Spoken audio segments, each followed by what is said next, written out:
एक ब्राह्मण और 5 प्रेत की अद्भुत कथा। एक बार की बात है, गरुड़ जी ने भगवान विष्णु से कहा कि हे प्रभु, आपने मुझे अब तक बहुत सा ज्ञान दिया है।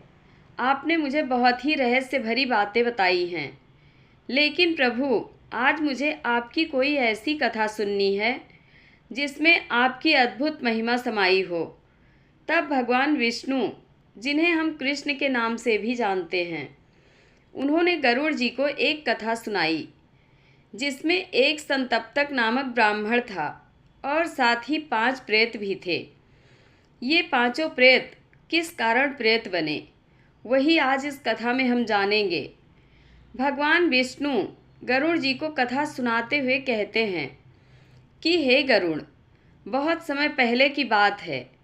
एक संतप्तक नामक ब्राह्मण था जिसने अपनी तपस्या के बल पर खुद को पापों से मुक्त कर लिया था। यह संसार मन को भटकाने वाला है, ऐसा सोचकर वह बैरागी बनकर वन में घूमने लगे। जहाँ तहाँ जब जो जगह ठीक लगती वहीं बैठकर भगवान विष्णु का ध्यान करने लगते। एक बार उस ब्राह्मण के मन में आया कि वो पृथ्वी पर जितने भी तीर्थ स्थान हैं उन सभी स्थानों पर जाए।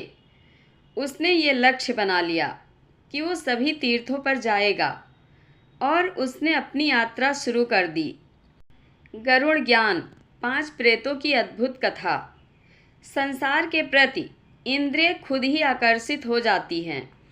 ऐसा सोचकर उसने संसार के आकर्षण से बचने के लिए अपनी बाहें, चित्त, वृत्तियों को भी रोक लिया था।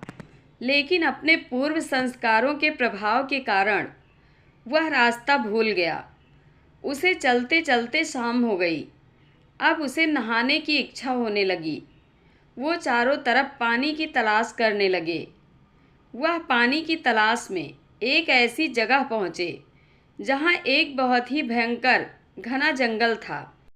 उस वन में ताल, तमाल, इमली, प्याल, कटहल, नीम, बहेड़ा, श्रीपर्णी, साल, साखोट, जिसे सिहोर का वृक्ष भी कहा जाता है, चंदन, तिंदुक, राल, अर्जुन, आमड़ा, लसोड़ा, बेर और कनेल के वृक्ष की लताएं, शाखाएं इतनी ज़्यादा फैली हुई थी कि पक्षियों के लिए भी रास्ता नहीं दिखाई दे रहा था। फिर भला मनुष्य के लिए मार्ग कैसे मिलता। उस वन में अनेक प्रकार के हिंसक पशु जैसे शेर, बाघ, तेंदुआ, रीछ, नीलगाय, महिष यानी जंगली भैंस, बंदर, हाथी, कृष्ण मृग, नाग आदि भी थे।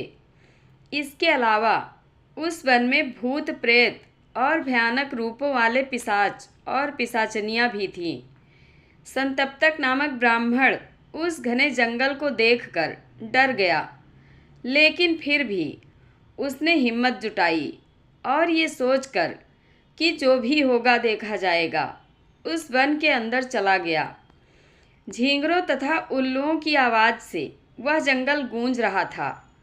अभी वो थोड़ी ही दूर चला था कि उसे एक बरगद के पेड़ पर एक लाश लटकी हुई दिखाई दी, जिसे 5 प्रेत मिलकर खा रहे थे। भगवान विष्णु कथा को आगे बढ़ाते हुए बोले, हे खगेश यानी गरुड़ जी, उन प्रेतों के अंदर मात्र सिरायों से युक्त हड्डी और चमड़ा ही बचा था। उनका पेट पीठ में धंसा हुआ था। नेत्र के समान कुएं में गिरने के भय से नासिका ने उनका साथ छोड़ दिया था। वसा से भरे हुए ताजे सौ के मस्तिष्क भाग को वो स्वाद लेकर खा रहे थे और हड्डियों को तोड़ने में लगे हुए थे। वह प्रेत अपने बड़े बड़े दांतों को कटकटा रहे थे। ऐसे प्रेतों को देखकर घबराए हुए हृदय वाला वह ब्राह्मण वहीं ठिठक गया। निर्जन वन में आए हुए उस ब्राह्मण को प्रेतों ने देख लिया। अब वो पांचों प्रेत आपस में प्रतिस्पर्धा करने लगे कि पहले उसे मैं खाऊंगा, पहले उसे मैं खाऊंगा। उसमें से 2 प्रेतों ने उसके हाथ पकड़ लिए और दूसरे 2 प्रेतों ने उसके पैर पकड़ लिए और बचे हुए एक प्रेत ने उसका सिर पकड़ लिया और फिर कहने लगे कि इसे पहले मैं डकारूंगा, इसे पहले मैं डकारूंगा। ऐसा कहते हुए वो पांचों प्रेत ब्राह्मण को खींचने लगे और फिर उसे साथ लेकर आकाश में चले गए। लेकिन उस बरगद के पेड़ पर लटकी हुई लाश में कितना मांस बाकी है और कितना नहीं, इस बात को वो सोच रहे थे।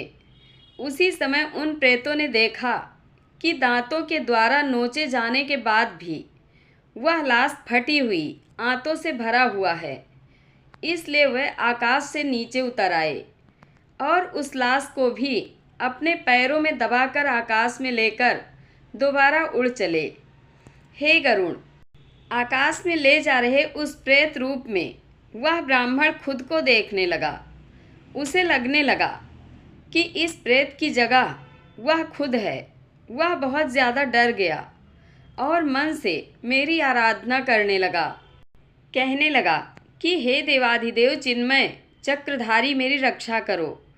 जिन भगवान ने अपने चक्र के प्रभाव से ग्राह यानी मगरमच्छ के मुंह को विदीर्ण करके गजेंद्र यानी हाथी को छुटाया, उसके दुख को दूर किया, वह श्रीहरि आज मेरी भी रक्षा करे।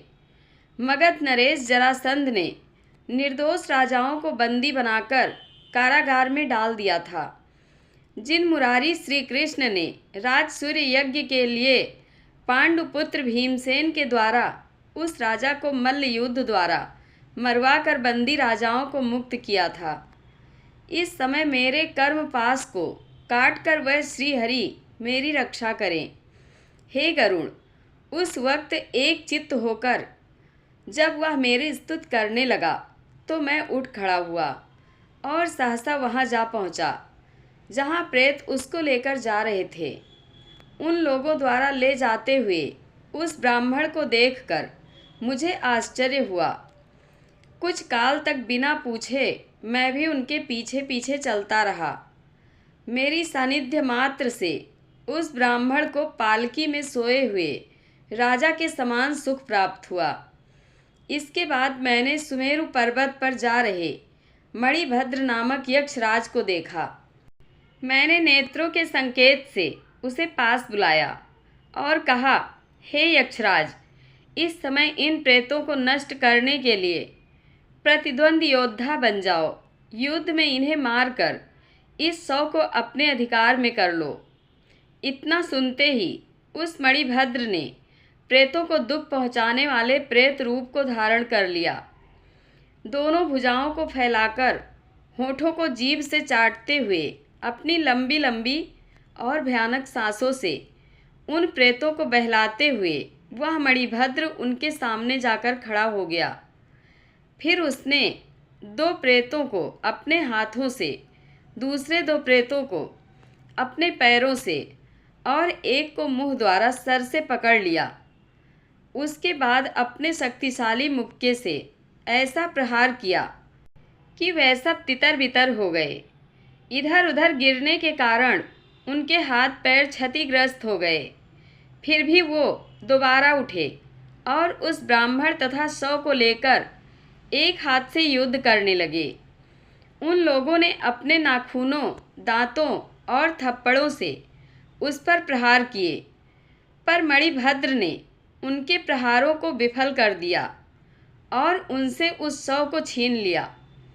मणिभद्र द्वारा 100 को छीन लिए जाने पर वह प्रेत पारियात्र पर्वत पर उतरे। पर्वत पर ब्राह्मण को छोड़कर वह सब अत्यंत उत्साह से भरे हुए दोबारा मणिभद्र से लड़ने के लिए जा पहुँचे। क्षण मात्र में ही उन लोगों ने वायु के समान तीव्रगामी मणिभद्र को घेर लिया। लेकिन जैसे ही उन लोगों ने मणिभद्र को घेरा तो वह वहाँ से गायब हो गया।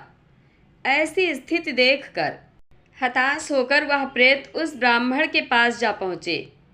उस पर्वत पर पहुंचकर जैसे ही उन लोगों ने ब्राह्मण को मारना शुरू किया, तभी मेरी उपस्थिति और ब्राह्मण के प्रभाव के कारण उन्हें अपने पूर्व जन्मों का स्मरण हो गया।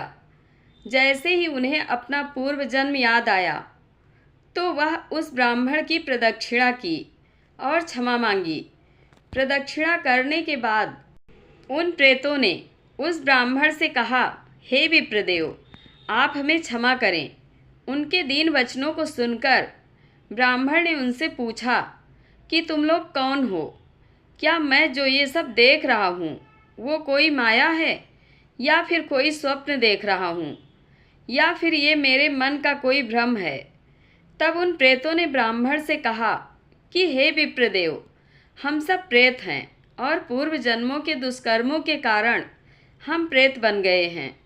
ब्राह्मण ने उन प्रेतों से कहा कि हे प्रेतों, तुम्हारे क्या नाम हैं?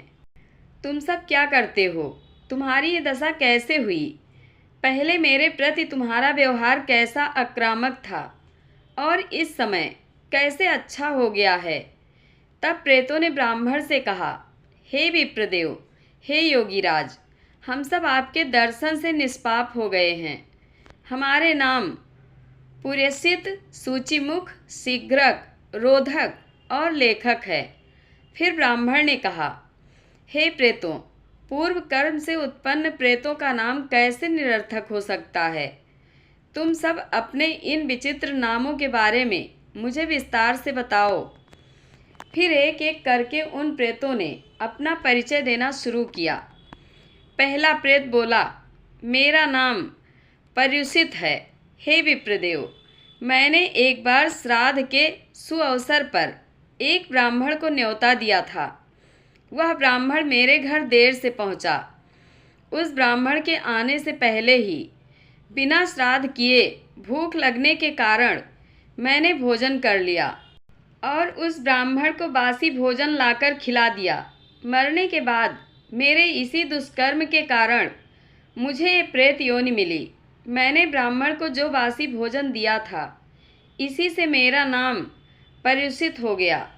फिर दूसरे प्रेत सूचिमुख ने कहा, हे योगीराज, मेरा नाम सूचिमुख है। हे विप्रवर, एक बार एक स्त्री तीर्थ स्नान करने के लिए गई थी। उसके साथ उसका 5 वर्ष का बेटा भी था। वह विधवा थी और अपने पुत्र के सहारे ही जीवित थी। मैं उस समय क्षत्रिय था। जब वह तीर्थ स्नान और दर्शन करने के बाद जंगल के रास्ते से वापस लौट रही थी तो मैंने उसका रास्ता रोका। उस निर्जन वन में उन्हें रोककर मैंने पाप किया। हे विप्रवर, मैंने उस बच्चे के सिर पर मुष्टि से प्रहार किया और उनके हाथों से उनके कपड़े और खाने की जो भी वस्तु थी वो सब मैंने छीन ली। वह बच्चा प्यास से व्याकुल हो उठा था, अतः उसने अपनी माँ से पानी लेकर पीना शुरू किया। उस पात्र में बस उतना ही जल था जिससे उसकी प्यास बुझ सके। मैंने उसे पानी पीने से रोक दिया और उससे पात्र छीनकर उसमें बचा हुआ शेष सारा जल मैंने पी लिया। बच्चा पहले से भूखा था और मैंने पानी भी नहीं पीने दिया। इससे वह बहुत व्याकुल हो गया और वहीं भूख प्यास के कारण उसकी मृत्यु हो गई। उसकी माँ ये सदमा बर्दाश्त नहीं कर पाई। अब वह किसके लिए जीती, इसलिए उसने भी एक कुएं में गिरकर अपने प्राण त्याग दिए। इसी पाप के कारण मुझे ये योनि प्राप्त हुई है। पर्वताकार शरीर होने के कारण भी इस समय मैं कुछ नहीं खा सकता, क्योंकि मेरा मुंह एक छिद्र के समान है। वैसे तो खाने योग्य सामग्री तो मैं प्राप्त कर लेता हूँ, फिर भी मेरे मुंह में सुई के बराबर छिद्र होने के कारण मैं उसको खा नहीं सकता। मैंने भूख प्यास से मरने वाले ब्राह्मणी के पुत्र का मुंह बंद कर दिया था। इसी पाप के कारण मेरे मुंह का छेद एक सुई के छेद के समान हो गया है और इसी कारण आज मैं सूचिमुख नाम से प्रसिद्ध हूँ। उसके बाद तीसरे प्रेत ने अपना परिचय दिया। उसने कहा, हे विप्रवर, मेरा नाम शीघ्रक है। मैं पूर्व जन्म में एक धनवान वैश्य था। एक बार मैं अपने मित्र के साथ व्यापार करने के लिए दूसरे देश जा पहुंचा। मेरे मित्र के पास बहुत धन था। उसके धन को देखकर मेरे मन में लालच आ गया। परिस्थिति के विपरीत होने के कारण वहाँ मेरा सारा मूलधन समाप्त हो गया था। फिर हम दोनों ने वहाँ से निकलकर मार्ग में स्थित नदी के रास्ते से जाना शुरू कर दिया। उस समय आकाश में सूर्य लाल हो गया था। रास्ते की थकान के कारण मेरा वह दोस्त मेरी गोद में सर रखकर सो गया था। उस समय लालच के कारण मेरी बुद्धि अत्यंत क्रूर हो गई थी। अतः सूर्यास्त के समय मैंने गोद में सोए हुए अपने दोस्त को पानी में धकेल दिया। मेरे द्वारा किए गए इस अपराध को वहाँ मौजूद अन्य लोग भी न जान सके। मेरे दोस्त के पास जो भी हीरे जवाहरात, सोना चांदी, रुपया पैसा आदि जो भी बहुमूल्य वस्तुएं थीं, मैं उन सबको लेकर अपने नगर में वापस आ गया और अपने घर जाकर वह सब सामान रख दिया। उसके बाद मैंने अपने दोस्त के घर जाकर उसकी पत्नी से कहा कि रास्ते में डाकुओं ने तुम्हारे पति का सारा धन आदि बहुमूल्य वस्तुओं को छीनकर उसे मार डाला। ये सुनकर वो ज़ोर ज़ोर से रोने लगी। मैंने उससे फिर कहा कि हे पुत्रवती नारी, तुम रोना नहीं, सब ठीक हो जाएगा। लेकिन उसे पति वियोग सहन नहीं हुआ और वो उसी वक्त अपना घर परिवार त्याग कर अग्नि द्वारा खुद को जला लिया। उसके बाद निष्कंटक स्थिति देखकर प्रसन्नचित्त मन से मैं अपने घर वापस लौट आया। घर लौटने के बाद जब तक मेरा जीवन रहा तब तक मैंने उस धन का उपयोग किया, लेकिन जब मेरी मृत्यु हुई तब अपने उसी पाप के कारण प्रेत योनि पाया। मित्र को बहते जल में फेंककर मैं शीघ्र ही अपने घर लौट आया था, इसलिए मेरा नाम शीघ्रक पड़ गया। उसके बाद चौथे प्रेत रोधक ने कहा, हे मुनीश्वर, मैं पूर्व जन्म में एक निम्न सेवक था। राजभवन से मुझे जीवन यापन के लिए उपहार में मुझे बहुत बड़े बड़े 100 गांवों का अधिकार प्राप्त था। मेरे परिवार में बूढ़े माता पिता और एक छोटा भाई था। लालच के कारण मैंने अपने छोटे भाई को घर से निकाल दिया। घर से निकलने के बाद मेरे उस छोटे भाई को बिना अन्न धन और कपड़ों के बड़ी परेशानी उठानी पड़ी। मेरे माता पिता चुपके से उसके पास जाते और उसे धन और कुछ खाने पीने की वस्तुएं दे आते। जब मुझे ये बात दूसरे लोगों से पता चली तो मैंने अपने माता पिता को जंजीरों से बांध दिया। माता पिता कैद होने के कारण छोटे भाई को कुछ भी ना दे पाते, जिससे मेरे भाई को अब कुछ भी मिलना संभव न हो पाया और भूख प्यास से उसके प्राण निकल गए। मेरे माता पिता से ये दुख सहन नहीं हुआ और उन्होंने एक दिन जहर पीकर अपने प्राण त्याग दिए। हे ब्राह्मण, मरने के बाद मेरे उसी पाप के कारण मुझे प्रेत योनि मिली और मैंने जो अपने माता पिता को बंदी बनाया था, इसी से मेरा नाम रोधक पड़ गया। उसके बाद पांचवें प्रेत लेखक ने कहा, हे मुनीश्वर, मेरा नाम लेखक है। मैं पूर्व जन्म में उज्जैन नगर का ब्राह्मण था। वहाँ के राजा ने मेरी नियुक्ति वहाँ के एक मंदिर में पुजारी के पद के लिए की थी। मंदिर में अनेक प्रकार की मूर्तियाँ थीं। वह सभी मूर्तियाँ हीरे मोतियों तथा कीमती रत्नों से जड़ी पड़ी थीं। उन्हें देखकर मेरी बुद्धि पाप से भर गई। मैं लालची हो गया और लालच के कारण एक दिन चुपके से तेज धार वाले लोहे से मैंने उन मूर्तियों में से सभी बहुमूल्य रत्नों को निकाल लिया और एक पोटली में बांधकर वहाँ से भाग गया।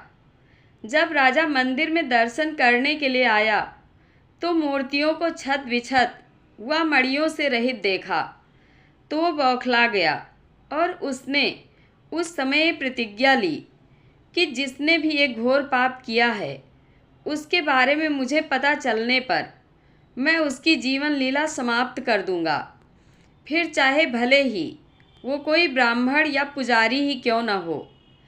जब राजा की इस प्रतिज्ञा के बारे में मुझे पता चला तो मैंने उसी रात तलवार उठाई चुपके से महल में घुसकर राजा को बेरहमी से मार दिया और उसी रात वापस आकर सभी रत्नों आदि को लेकर मैं किसी दूसरे नगर में जाने लगा।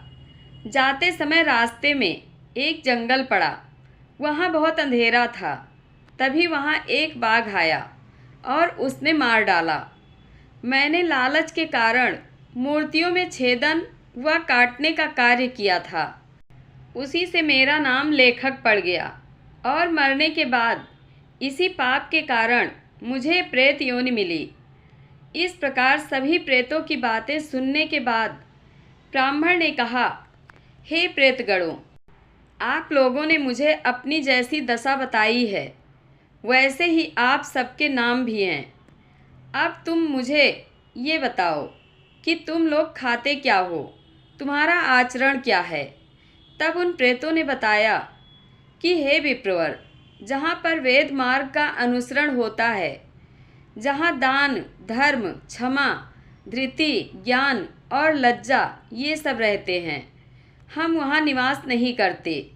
जिसके घर में श्राद्ध तथा तर्पण का कार्य नहीं किया जाता, उसके शरीर से रक्त और मांस को कम करके हम उसे पीड़ा पहुँचाते हैं। मांस खाना और रक्त पीना यही हमारा आचरण है। हे निष्पाप ब्राह्मण, अब सभी लोगों द्वारा किए गए हमारे निंदनीय आहार को सुनो। कुछ तो आपने देख लिया है और जो आपको मालूम नहीं है उसको हम बता रहे हैं। हे विप्रवर, उल्टी, कीचड़, आंसू, विष्ठा, कफ और मूत्र के द्वारा निकलने वाला मल हमारा खाना और पानी है। इसके आगे ना पूछें, क्योंकि अपने आहार को बताते हुए हमें लज्जा आ रही है।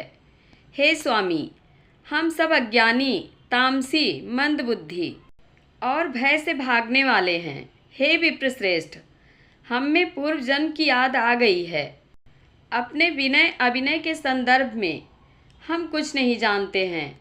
कथा को आगे बढ़ाते हुए विष्णु जी ने गरुड़ से कहा, हे गरुड़, प्रेतों ने अपनी सारी बातें ब्राह्मण को बताई और ब्राह्मण ने उसको तसल्ली पूर्वक सुना, जिससे मैंने उन लोगों को दर्शन दिया। मुझे देखकर वो ब्राह्मण अत्यंत भावुक हो गया और कहने लगा, सबके हृदय में वास करने वाले प्रभु, आज आप मेरे सामने खड़े हैं। मैं धन्य हो गया प्रभु। हे खगेश, उसने धरती पर लेटकर मुझे साष्टांग प्रणाम किया और अपनी स्तुतियों द्वारा मुझे प्रसन्न करने लगा। प्रेम भरी वाणी से स्तुति करते करते वो इतना भावुक हो गया कि उससे ठीक से बोला भी नहीं जा रहा था। आश्चर्य से भरे हुए उन प्रेतों ने भी मेरी स्तुति की। ब्राह्मण एकटक बस मुझे देखता ही जा रहा था। हिम्मत जुटाकर अपनी वाणी को अपने काबू में करके कपकपाते हुए उसने मुझसे कहा, हे प्रभु, आप कृपा करके रजोगुण के कारण घोर चित्त वाले और तमोगुण से मूढ़ चित्त वाला का उद्धार करते हैं। आपको मेरा बारंबार प्रणाम है। जैसे ही ब्राह्मण ने ये कहा, उसी समय मेरी इच्छा से वहाँ अत्यंत तेजस्वी श्रेष्ठ आकाश, 4 गंधर्व और अप्सराओं से युक्त 6 विमान वहाँ आ पहुँचे। उन विमानों की प्रभा से वह पर्वत चारों दिशाओं से आलोकित होकर प्रकाशमय हो गया। तब वह संतप्तक ब्राह्मण उन 5 प्रेतों के साथ विमान पर बैठकर मेरे लोक यानी कि बैकुंठ लोक को चला गया। जय श्री हरि। दोस्तों, आप लोगों को यह कथा कैसी लगती है कमेंट बॉक्स में अपनी राय अवश्य दें। वीडियो को हाइप करें। धन्यवाद।